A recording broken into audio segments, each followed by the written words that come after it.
میں نے جو متعدد مواقع سے آیات مبارکہ آپ کو سنائی کہ ہر جگہ پر چوٹی کی چیز صبر ہے، آخری چیز جو بیان ہوتی ہے وہ صبر ہے۔ سورۃ العصر میں آخری بات وَتَوَاصَوْا بِالصَّبْرِ یا ایھا الذین آمنوا استعینوا بالصبر والصلاۃ، اے ایمان والو مدد حاصل کرو صبر سے اور نماز سے۔ ان اللہ مع الصابرین، اللہ تعالیٰ صبر کرنے والوں کے ساتھ ہے۔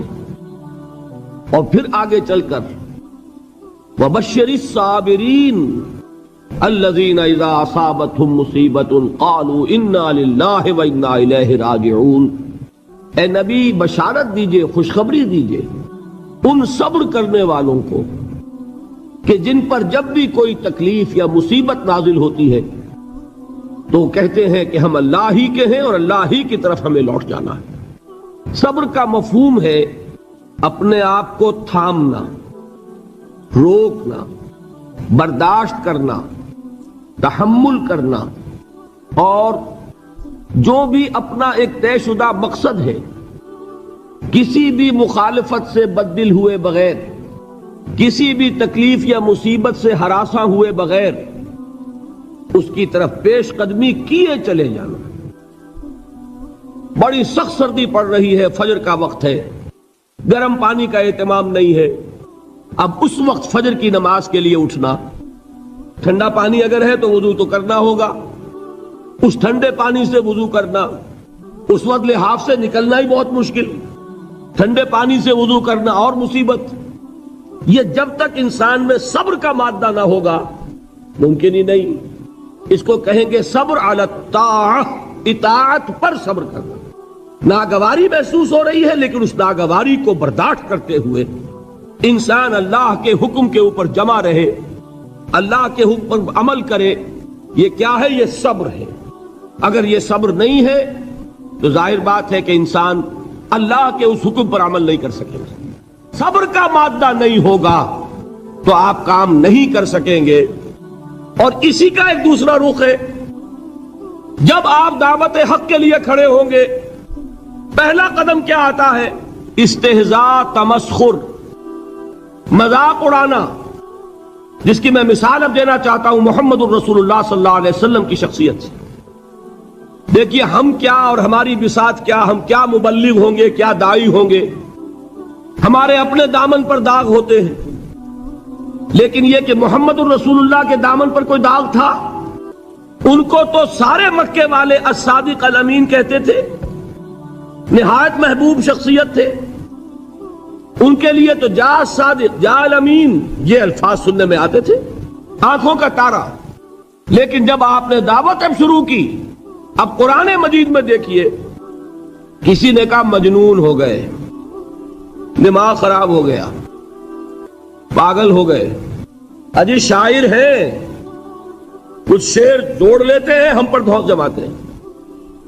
کسی نے کہا ساحر ہیں، کچھ جادو سیکھ لیا ہے، یہاں تک کہ ایسے بدبخت بھی پیدا ہوئے، قرآن میں ہے ساحر کذاب، سحر کرنے والا جادوگر نہایت جھوٹا۔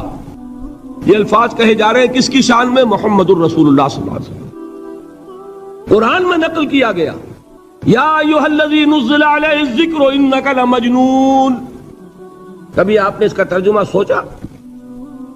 ہے وہ شخص، دیکھیے تصور کیجئے حضور جا رہے ہیں، تشریف لے جا رہے ہیں، کسی دعوت میں ہے، تبلیغ میں، یا ویسے ہی تشریف لے جا رہے ہیں، اور کوئی ایک جمگھٹا ہے لوگوں کا، ادھر سے فقرہ آتا ہے، تیر کی طرح لگتا ہے دل میں جا کر محمد کے صلی اللہ علیہ وسلم۔ اے وہ شخص جس کا یہ خیال ہے کہ اس پر کوئی ذکر نازل ہو رہا ہے، ہمارے خیال میں تو تمہارا دماغ خراب ہو گیا ہے۔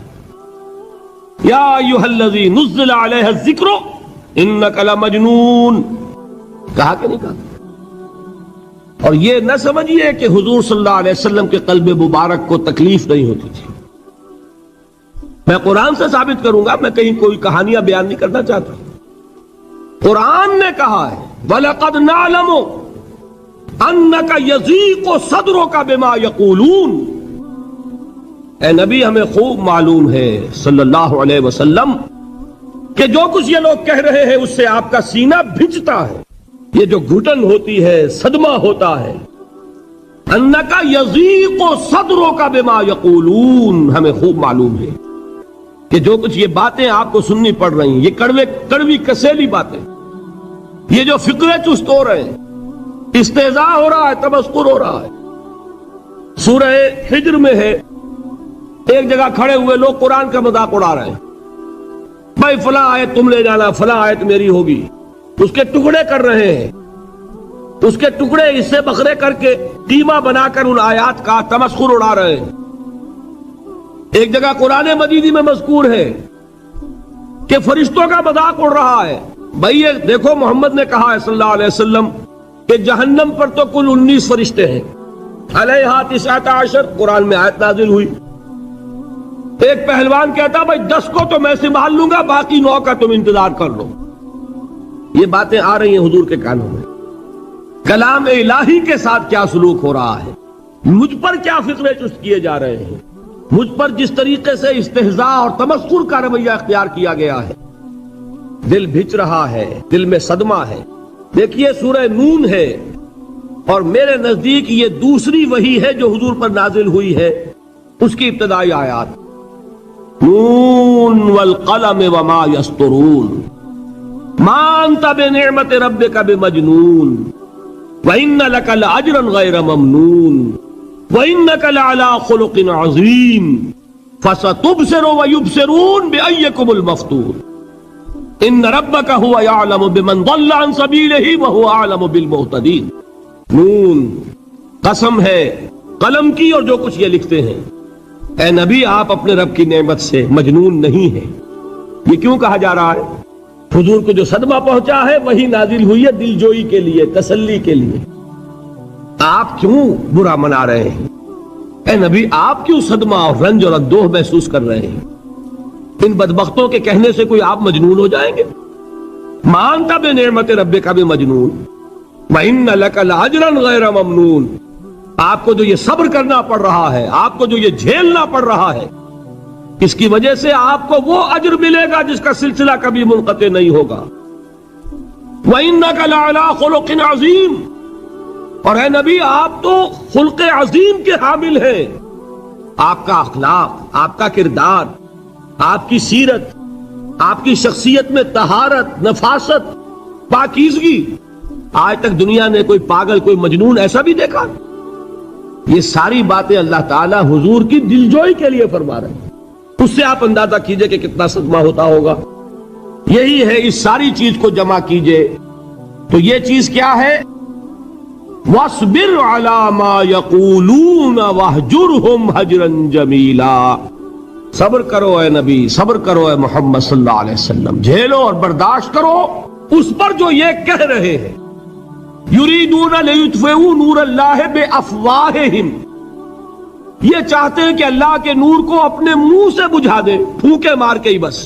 نور خدا ہے کفر کی حرکت پہ خندہ زن، پھونکوں سے یہ چراغ بجھایا نہ جائے گا. یریدون لیطفئوا نور اللہ بافواہہم واللہ متم نورہ ولو کرہ الکافرون. یہ چاہتے ہیں کہ اپنے منہ کی پھونکوں سے اللہ کے نور کو بجھا دیں، حالانکہ اللہ تعالیٰ تو اپنے نور کا اتمام فرما کر رہے گا، خواہ ان کافروں کو کتنا ہی ناگوار ہو. اس کی ترجمانی ہے نور خدا ہے کفر کی حرکت پہ خندہ زن، پھونکوں سے یہ چراغ بجھایا نہ جائے گا.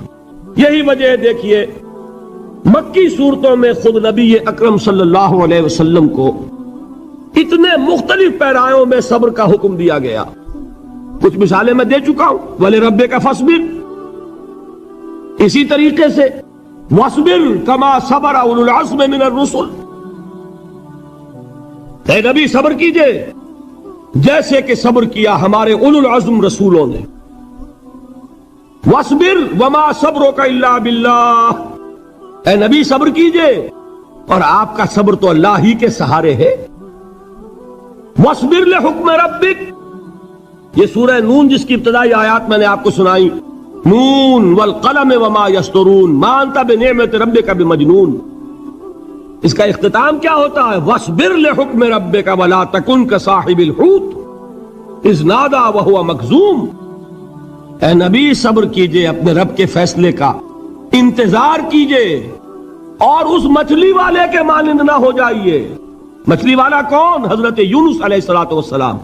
مچھلی والے نے اپنے دینی حمیت اور غیرت جو تھی اس کی وجہ سے اللہ کے حکم کا انتظار نہیں کیا، اپنی قوم کو چھوڑ کر چل دی۔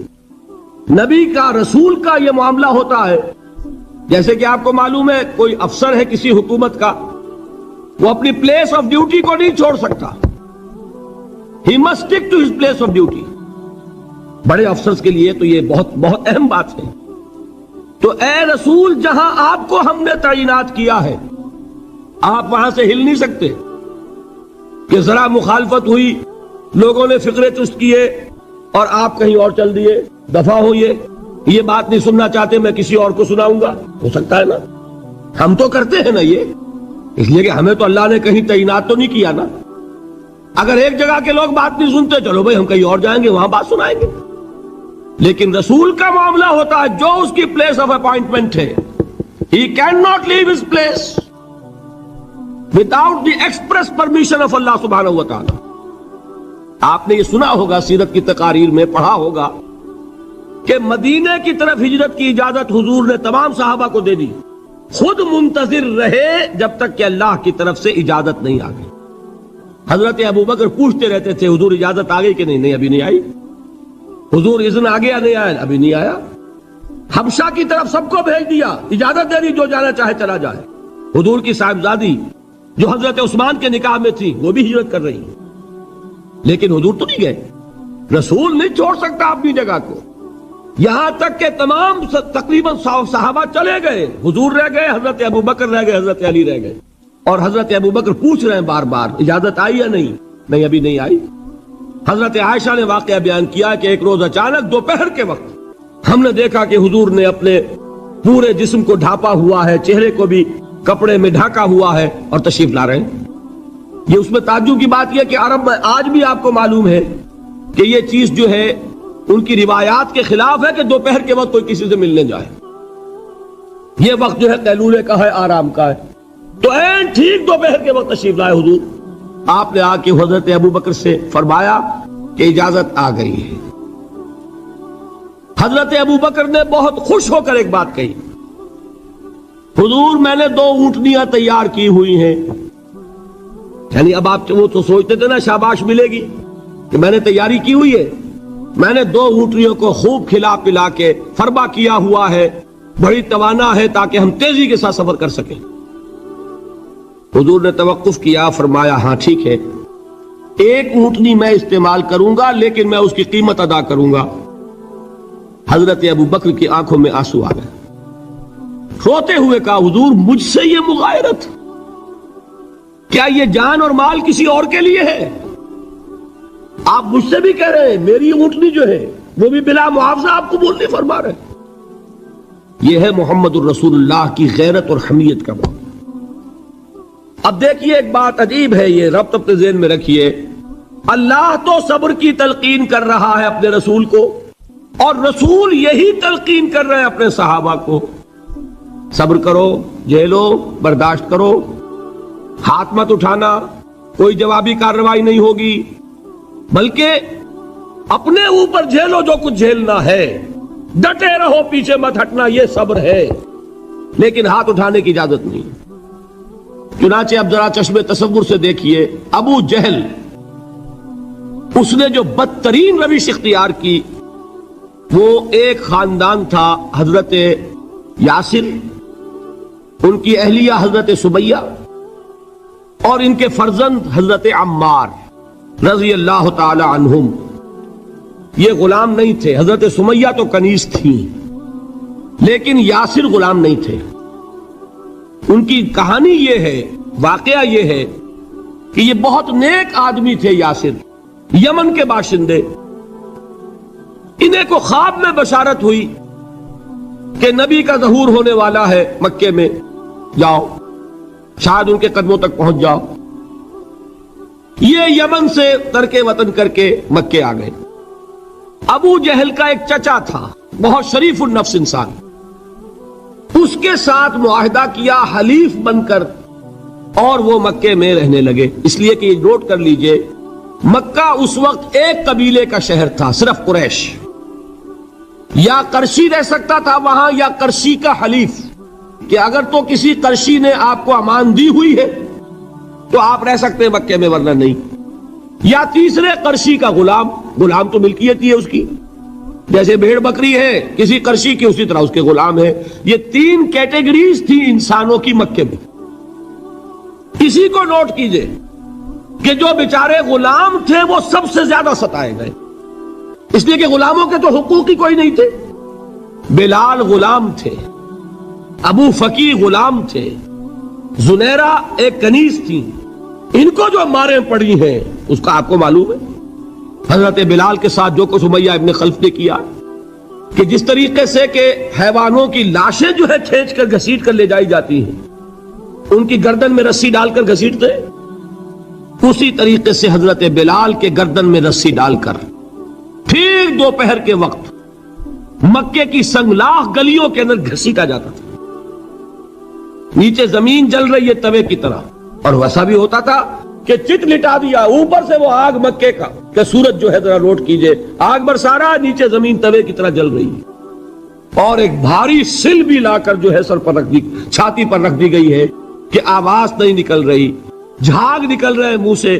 لیکن اس حال میں بھی احد احد احد، ایک ایک اللہ، قل هو اللہ احد، الفاظ نکل رہے.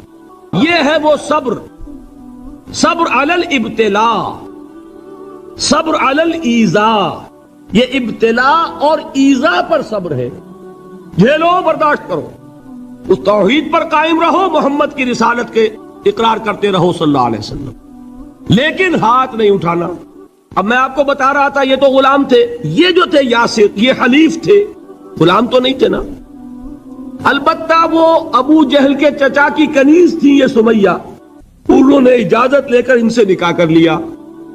یہ تو کنیز رہیں گی. بیٹا جو ہوا وہ بھی ایک طرح